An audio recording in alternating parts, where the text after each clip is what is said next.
live in a money pit. Money pit. If your basement needs a pump or your place looks like a dump, you live in a money pit. Money pit. Pick up the telephone, fix up your home sweet home by calling 888 Money Pit. The Money Pit is presented by Pavestone, Spray and Forget, Home Advisor, and Bonide. Now, here are Tom and Leslie.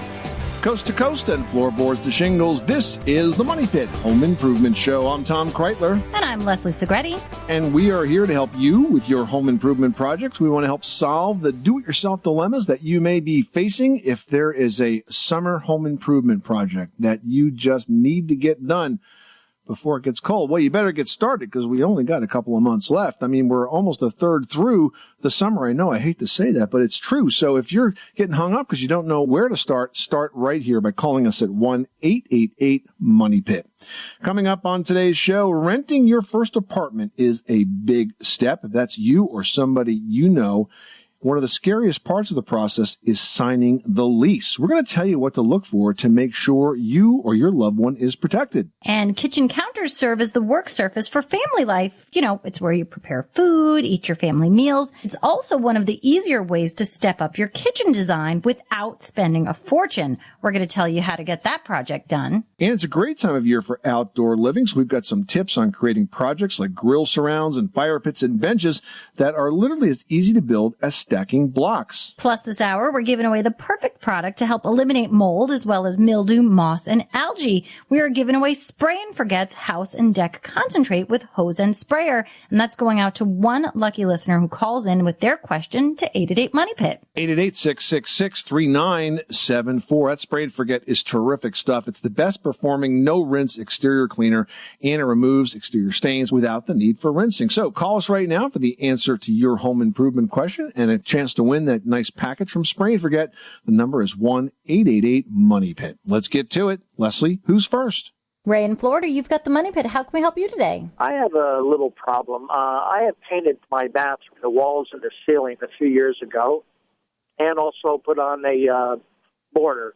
Well, the ceiling paint is peeling like in big spots. And when I painted it, I used kilts, and I don't know why it's peeling. So there must be moisture behind it, or how old is this house? Well, the house was built in 78. Because the other thing that can happen is if you have multiple layers of paint, sometimes you get delamination of an older surface of that paint. So what might be peeling off might not be like the paint from the kills or the kills from the prior paint. It could be a layer, several layers back. And when you have such a severe adhesion problem, the best thing to do is to strip the old paint off of the ceiling, then apply an oil-based primer like Kills or really any other brand that's a name brand, and then apply a flat ceiling paint on top of that. Yeah, I did use the ceiling paint, but now that you mentioned it, looking at where it's peeling, it does kind of, it's, let me think here. Like a grayish color underneath the paint. Yeah, so you see it may not be what you painted that's peeling. It might be a prior layer that's peeling. Right, I follow what you're saying, yeah. Yeah, so you need to get all that old paint off and start from scratch, unfortunately. So now do you have to, just scrape it or sand it? Or well, no, you're going to need a paint stripper. You're going to need a paint stripper because you're not going to be able to scrape it. You got to get that loose stuff off. Wow. Okay? That's a lot of work. I mean, look, the other thing you could do is you could put another layer of drywall right on top of that and just skin it. You wouldn't even need to use half-inch drywall. You could use quarter-inch drywall. You'd have a seam or two to tape and spackle, but then you'd start from scratch. All right. Well, I appreciate the help on that. And I think we just filled up a couple of weekends for you, too. Thanks so much for calling us at 888-MONEY-PIT. Donna in New York is on the line and is having an issue cleaning some showers. What's going on, Donna? Well, I work at a fitness facility, and boy, do I have a problem with 1 out of 4 of the shower stalls there. That one, of course, is in the men's room. Oh, my God, it's so gross. It constantly cakes up this slimy, brown, gross, moldy, I don't even know what this gunk is, on the walls. And I have tried everything. I use bleach, the bathroom cleaners, antibacterial scrub brush. I'm at my wit's end. I don't even know what to do. Yeah, it's just getting away from you.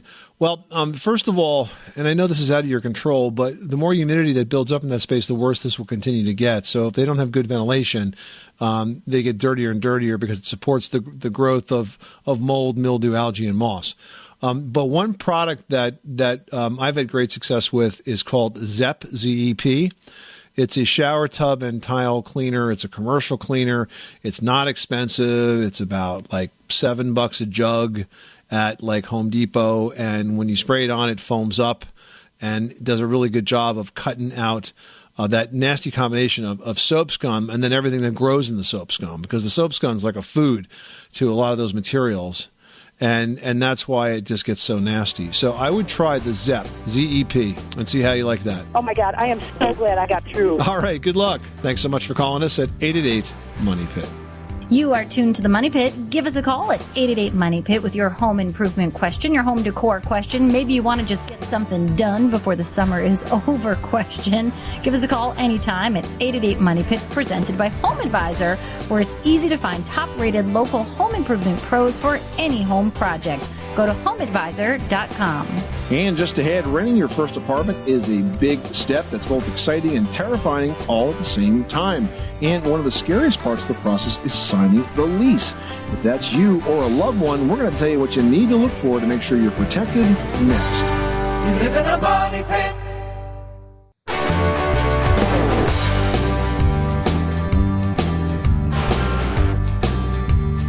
Money pit. The Money Pit is presented by Bonide. Got fleas? Use Bonide's Flea Beater products for outdoor, indoor, and on the pet control of fleas, ticks, and more. Bonide products are family made in America and available at a retailer near you or visit bonide.com. Making good homes better. This is the Money Pit Home Improvement Show. I'm Tom Kreitler. And I'm Leslie Segretti. Standing by to take your calls, your questions to 888-MONEY-PIT, presented by Home Advisor. Find top-rated home service pros, compare prices, and book appointments online, all for free. And we've got a great reason for you to pick up the phone and call us right now at 888-MONEY-PIT, because we are giving away a fantastic prize from our friends at Spray and Forget. We've got the 32-ounce house and deck concentrate with hose and sprayer. Now, this is going to get rid of exterior stains that are caused by all that nasty green stuff, the mold, the mildew, the algae, the moss, and the lichen, without the need for any rinsing. It's super easy to use. You just attach your hose to it and you spray. It works on flower pots, on decks and patios and walkways, and even outdoor furniture. It's very eco-friendly. There's no bleach. There's no lye. There's no acid. There's no phosphates. There's no heavy metals. It's good stuff. Sprayandforget.com is the website. We're giving away the Spray and Forget 32-ounce house and deck cleaner worth $27.95 to one lucky caller, drawn at random. If that's you, pick up the phone and call us right now at 1-888-MONEY-PIT. Now we've got Bob from Arkansas on the line with a flooring problem. What's going on at your house? We was out of town overnight, and our house flooded inside from a broken pipe, and it flooded the whole house. So the company come in and tore out all my flooring and subflooring. And when they come back in, the contractors, I bought stick together tiles that are like Pergo. Anyway, when they put them together or put them in, did not lock them together. They laid them on the floor and knocked them together and broke all my locks. Now they're coming apart. Oh, you see, a lot of those laminate floor tiles, they're not designed to be glued together. They're sort of a locking joint. Now, if they did not install them correctly, if they tried to bang them together instead of, so you have to sort of like rotate them to click together, then there's going to be nothing you can do about that. They've essentially damaged the floor. Okay. My question is, they're going to replace it, but should I have them tear out this old flooring and put the new one in, or just put this over them? Yeah, definitely get rid of the old stuff, because it's not going to be secured. There could be movement under that. No, I would go back to the way it was. Get rid of that old flooring and start again from scratch. Good luck with that project. Thanks so much for calling us at 888-MONEY-PIT. Judy in Minnesota's on the line with a moisture issue. What's going on? Our house is about 40 years old, and it has, in the room that we're talking about, we're painting it. We painted it once before with a primer, and it turned out really nice. I thought it looked really nice, but now we repainted it a different color, and on the inside then is that rough paneling, and it's separated by, it's got insulation in there with the plastic on it.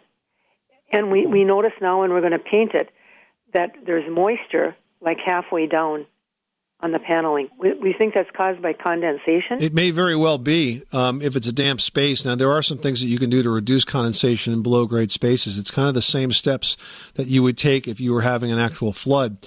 You want to make sure that your exterior drainage is set up so that no moisture is being trapped against the outside foundation wall, and that means making sure the gutters are clean, the downspouts are extended, and the soil slopes away from the walls. If you've done all those things, then the next thing I would do is I would install a dehumidifier in that space and try to find one that has a built-in condensate pump so that it collects water and pumps it out. Otherwise, you'll be emptying buckets upon buckets of water. And then finally, it's also possible to install a whole home dehumidifier, which is an appliance that is attached to your HVAC system. These are highly effective at pulling moisture out. In fact, most of them will take 99 or 100 pints of water out a day. So those are 3 different ways that you can reduce moisture in that space. Judy, thanks so much for calling us at 888-MONEY-PIT. Selena in Tennessee, you've got the Money Pit. How can we help you today? Last week, I had estimates done on my home to have all my drain pipes replaced. Why'd you do that? My house was built in 1944, and we've had some trouble here lately with clogs and everything, so I just decided to go ahead and replace all the drain lines. Is that because you're getting roots and that sort of thing in the pipes? I don't think there's roots in them, no, because we've had the pipe from the house back to the drain replaced already. This is just the inside pipe, and they're old. And yes, we have had a couple of them to rupture, so I just decided to get them all replaced. However, today my son told me that all of that is useless if I don't get the main line coming into the house replaced also. And I wanted to see what your take was on that. Well, we're talking about 2 different types of pipes. You're talking about drainage pipes versus supply pipes, and the supply pipe that comes into the house may or may not need to be replaced. The questions I would have for you is, what's the pipe made out of, and are we having any problems with it? Now, in an older house, you may have the original steel main water pipe coming into the house, which if the house was built, did you say the 40s? Right. That's a super old pipe that definitely is at risk of breaking. Okay, great. So when they come back out to do my plumbing, because they're doing it in 2 weeks, I need to ask them to look at the pipe and let me, because none of the people that gave me estimates even mentioned that. Well, I would take a look at that, and typically in a house, you don't replace the drain pipes. So I'm a little surprised that you're doing that. Typically, in an older house with steel pipes, you end up replacing the supply pipes. And you do the horizontal pipes first because they're the easiest to access, and you do the vertical pipes that go up through the walls last because they're the hardest to access, and you can do it in stages. The first step of a steel pipe conversion is to do the main. The second one is to do all the horizontals in the basement crawl space, and the third is to do the verticals. And so typically that's what you do in a house that has that kind of plumbing. You mentioned you've had some problems with clogging with the drain pipes, but that's pretty unusual. And I actually have never heard of anyone wanting to replace drain pipes. Typically they replace supply pipes. So you might want to get a second opinion on this and not just take the opinion of the plumber that wants the work. Okay, great. Thank you so much. Well, renting your first apartment is a big step. It's exciting, it's terrifying, and it does that all at the same time. And one of the scariest parts of that process is signing the lease. It's important to be sure that you don't miss any details before you take that big step. That's right. Now, first, when you get the lease, you've got to read it. Yes, all of it, every single line. Reading that lease is going to prevent you from getting stuck with unreasonable rules that you just don't want to live with. And not only that, the initial lease, it's negotiable. If you see problems, talk it through with the landlord. Often, they're going to be willing to make reasonable changes to help you get moved in. If they aren't willing to make those changes and the circumstances of the lease don't work for you or your lifestyle, pick a different apartment. Next, you're going to want to take pictures of everything. When you move into your first apartment, you'll be expected to pay a damage deposit, or a security deposit, as it's often called. Now, ethical landlords are going to give that back to you if you don't cause damage to the apartment before you move out. But unfortunately, not every landlord is eager to turn over that deposit money.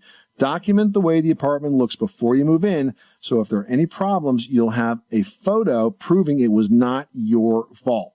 For more tips, check out our blog post, 8 Things You Need to Know Before Getting Your First Apartment. It's on moneypit.com right now. Now we're heading on over to Kansas, where Russ has a roofing question. What can we do for you? Okay, I've got a farm that I bought 8 years ago, and on the farm is a very large, very old barn. A matter of fact, the loft is large enough that you could probably fit a regulation-sized basketball court inside of it. According to the graffiti inside the barn, it was built in either 34 or 38. And it was done originally with cedar shake shingles with 1x4 stringers, about every 4 inches or about a 3.5 inch spacing between them. I know the construction well. Okay. And as you know, those cedar shingles are not going to be in very good condition as of this point.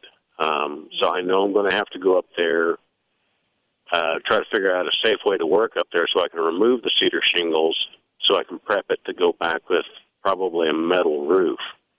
The question is, I'll have to screw the roof down, but the question is will I be able to go directly with the 1x4s with the metal roofing, or would I be better off nailing everything fully and putting down some plywood or OXP? Well, I think that a good roofer could work with the 1x furring strips that are up there right now. Because, frankly, that's the way metal roof was originally put down. It wasn't put down on solid sheathing. It was put down on strips just like that. So I think that that's a fine option for you. I don't think you need to do the sheathing in this particular case. If you were going to put down asphalt shingles, I'd say you need to sheathe it. But for a metal roof, you may have to do some additional carpentry to get the strips, where you want them to make the seams on the roof and so on. But I don't see a reason for you to sheathe this barn. I think the metal can go right on top of that. Okay, so to patch the rotted 1x4s and maybe put in somewhere where seams are, and we should be good that way? Absolutely. Okay. Do you have any suggestions on how to safely work on a 45-degree pitch? Yeah, call a roofer. It's not a do-it-yourself project. I mean, that's a really high-end project, and if you do it every day, you have all the appropriate safety gear and scaffolding and skill set to be able to work on that. That's a very dangerous place to try out your do-it-yourself skills, because handling those big sheets up there, you get a wind gust and, you start flying off the roof. Those medical bills add up very quickly. So I would definitely recommend that you have a professional do this. Okay. All right. Good luck with that project. Thanks so much for calling us at 888-MONEY PIT. Scott in Illinois, you've got the Money Pit. How can we help you today? I put in a wood deck about a year ago. It's treated lumber, cedar, I think. And the lumber yard or the mill, they stamp it with their stamp that tells the grade or the manufacturer, whatever it is. And I want to stain it with a transparent stain. So I want to figure out how to get that off of there. I've tried power washing it, but that doesn't do any good. No, you have to sand it. It's in the grain of the wood, so you'd have to sand it out. And you can do that without affecting it because the pressure treatment goes throughout the entire wood, but it'll be a slightly lighter color. But why are you going to go with clear? Why not use a semi-transparent or a solid color stain? So it looks more weathered. Yeah, I mean, you can do that. I will tell you the difference between semi-transparent and solid color is probably about 5 years of longevity, because the solid color just lasts a lot longer because it's got more pigment in it. Is that right? Okay.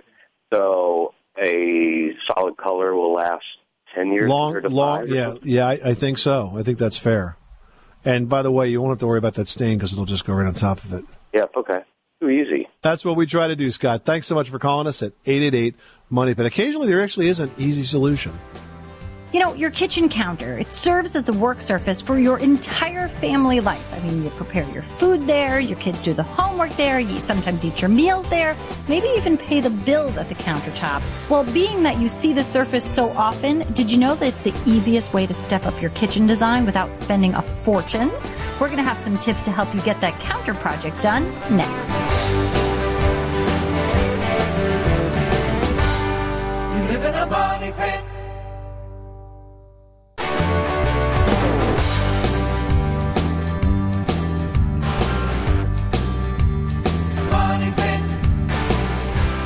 The Money Pit is presented by Home Advisor.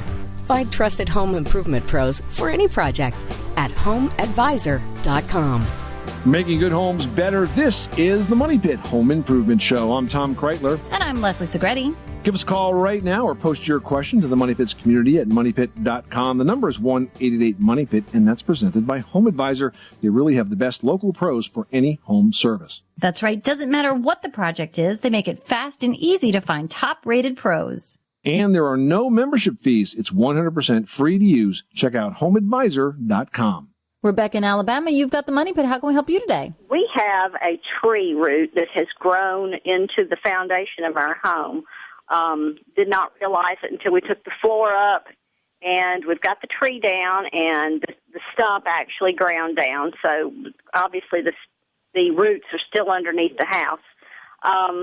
We have a lot of problems with the room that was damaged by the tree root where it came. It has a big hump in the middle of the room. We've kind of covered it with furniture. It's our media room. Used to be the garage of the house, but it was enclosed when we bought it. We have a lot of problems when it rains. Water, mud comes underneath the rug.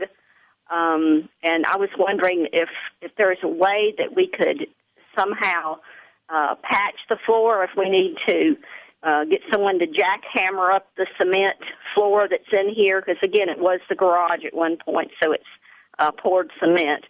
Or what we can do to, kind of help the problem. If we have to re-pour the entire section, if we could dig up just that one section and maybe patch it up, or what? Well, first of all, there's no reason you couldn't cut out that one section and re-pour just that one section. In terms of the water issue, I suspect what's happening is the water is collecting somewhere outside of that area, and it's finding that the path of least resistance. So it's pushing down around your foundation, under the floor, and up into the garage.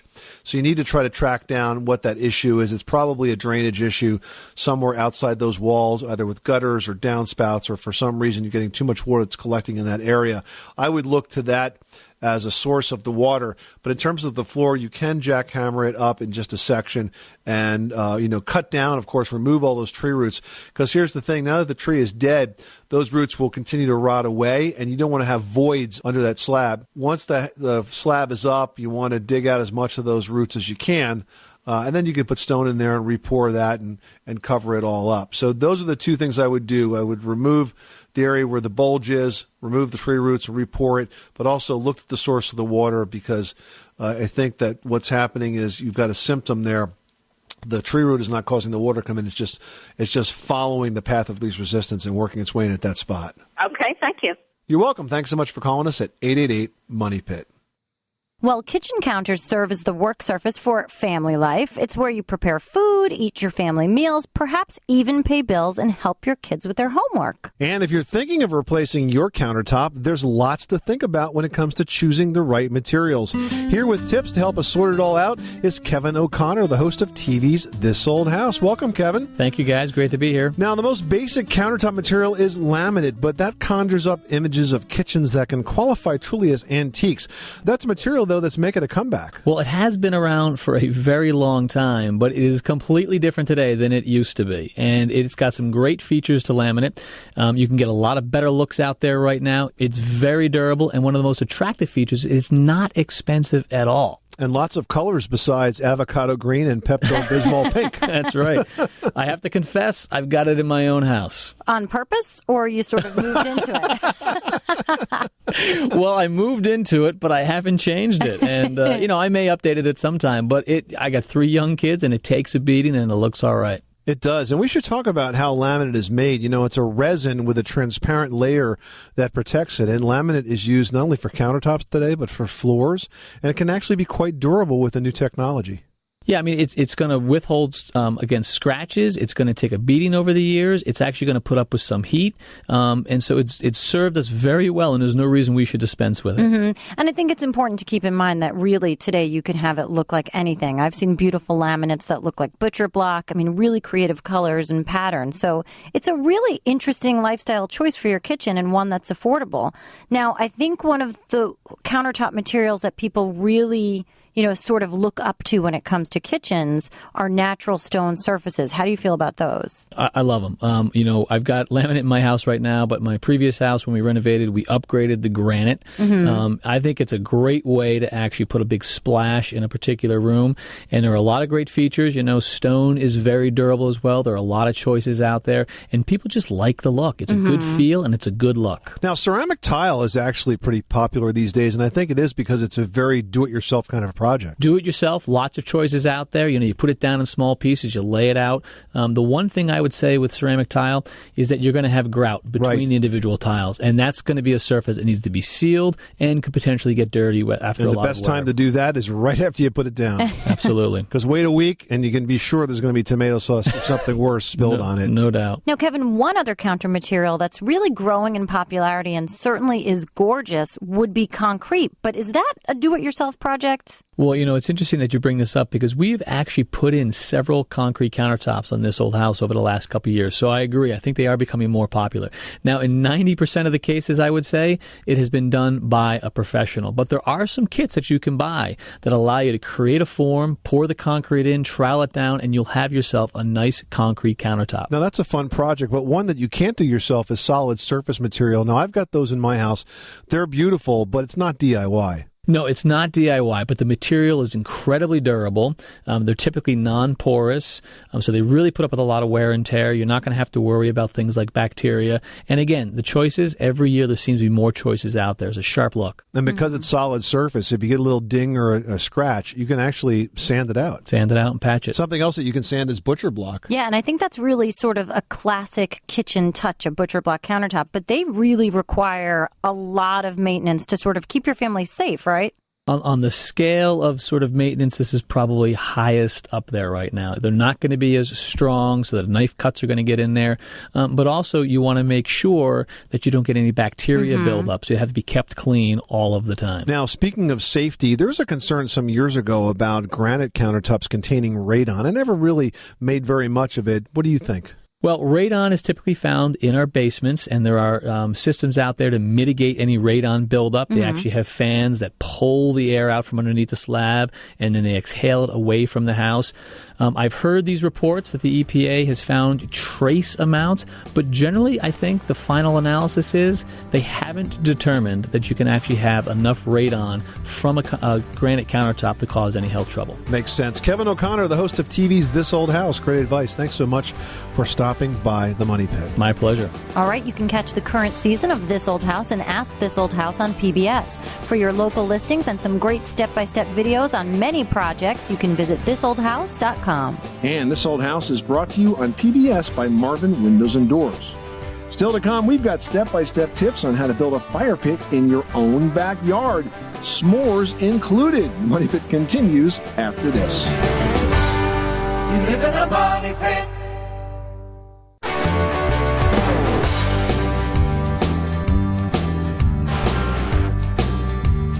Money pit. The Money Pit is presented by Home Advisor. Find trusted home improvement pros for any project at homeadvisor.com. Where home solutions live, this is the Money Pit. I'm Tom Kreitler. And I'm Leslie Segretti.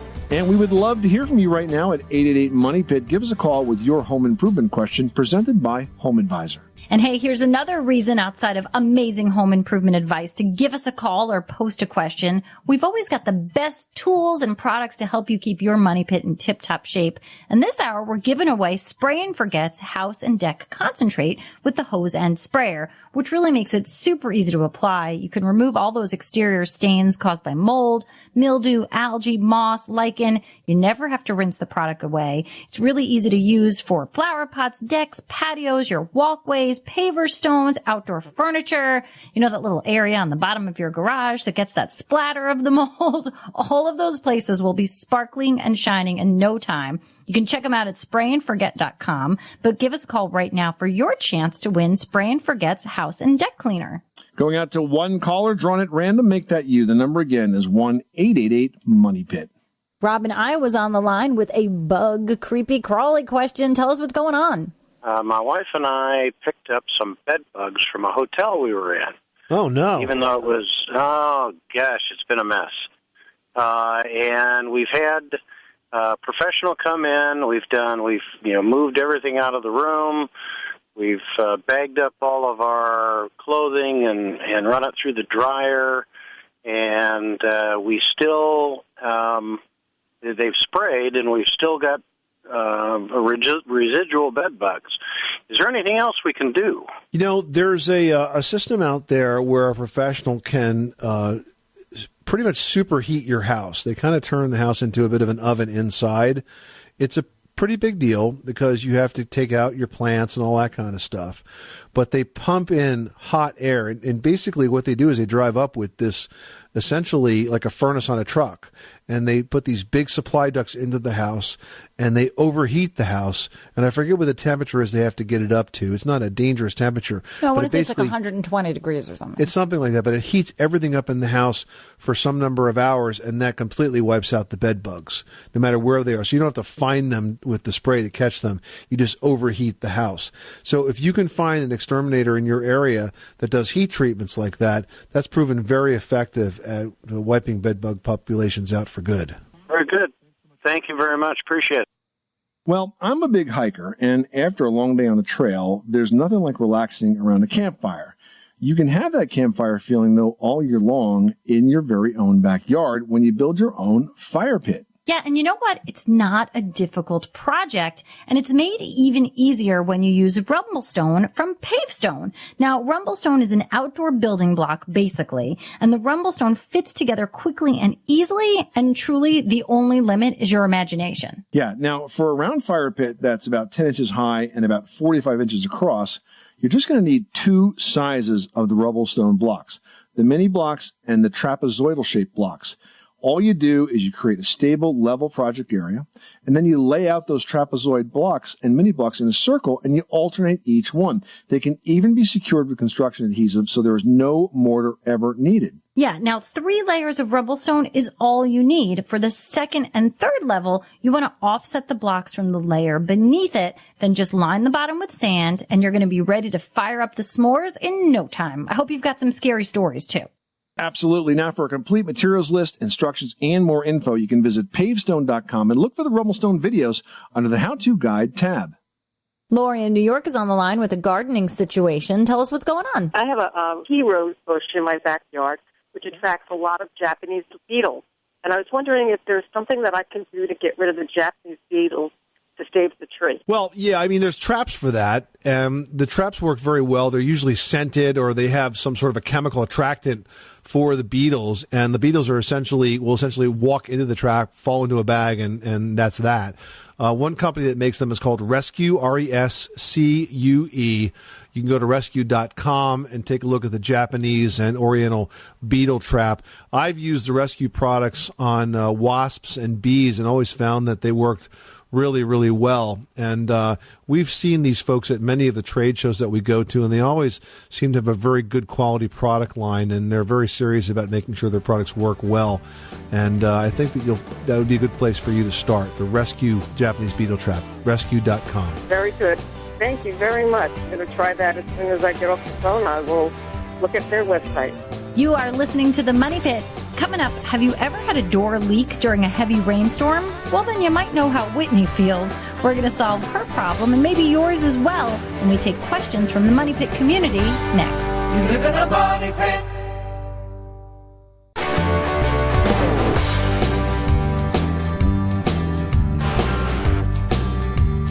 Money pit. Making good homes better. This is the Money Pit Home Improvement Show. I'm Tom Kreitler. And I'm Leslie Segretti. Give us a call right now with your home improvement question at 1-888-MONEY-PIT, 888-666-3974, or post your question to the community page at moneypit.com, which is what Whitney did. All right, that's right. Whitney writes, the winds in my coastal area home often hit windows at an angle. The problem is we have a leaky sliding glass door where the sliding glass door meets the ceiling. We've tried adjusting the gutters by pitching them, but the leak continues. I was told a leak can start anywhere, so I'm not sure how to go about fixing it. Can you help? It can start anywhere, and the crazy thing is that when you have wind-driven rain, it can, gravity doesn't necessarily play the normal role. So you would think, you would have a leak right above wherever it showed up, like in your ceiling. But with wind-driven rain, it can be driving, in like sort of one side of the sliding door and sort of working its way across to the other side, or it could be driving in somewhere above and getting through the siding.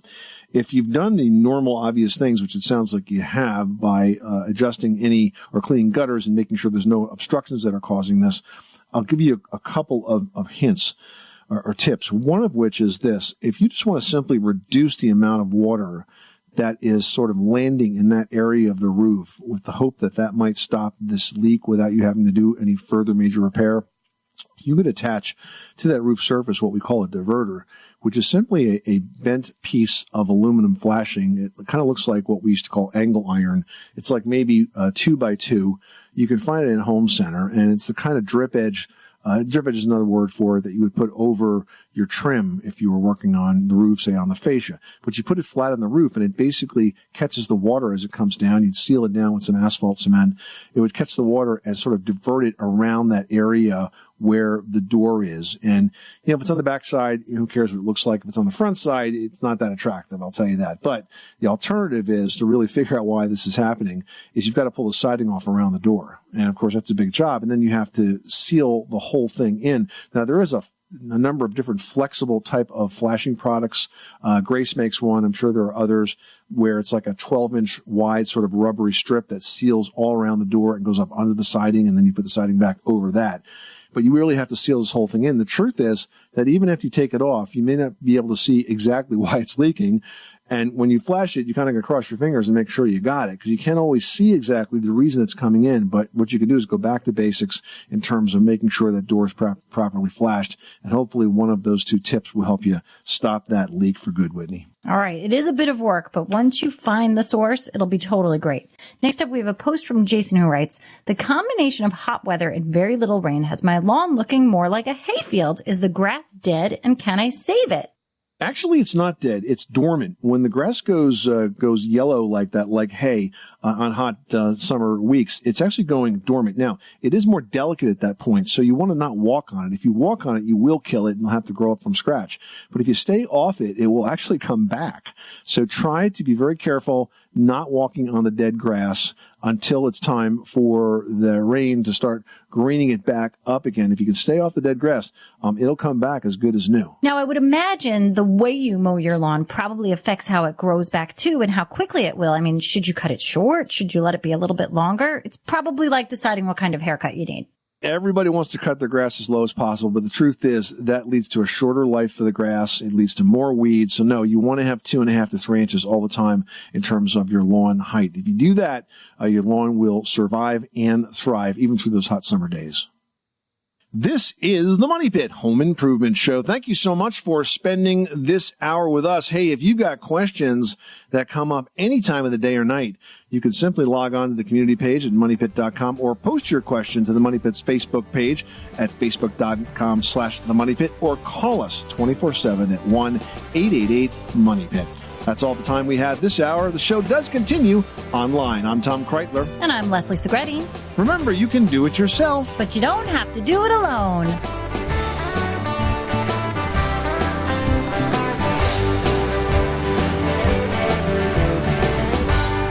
You live in a money pit.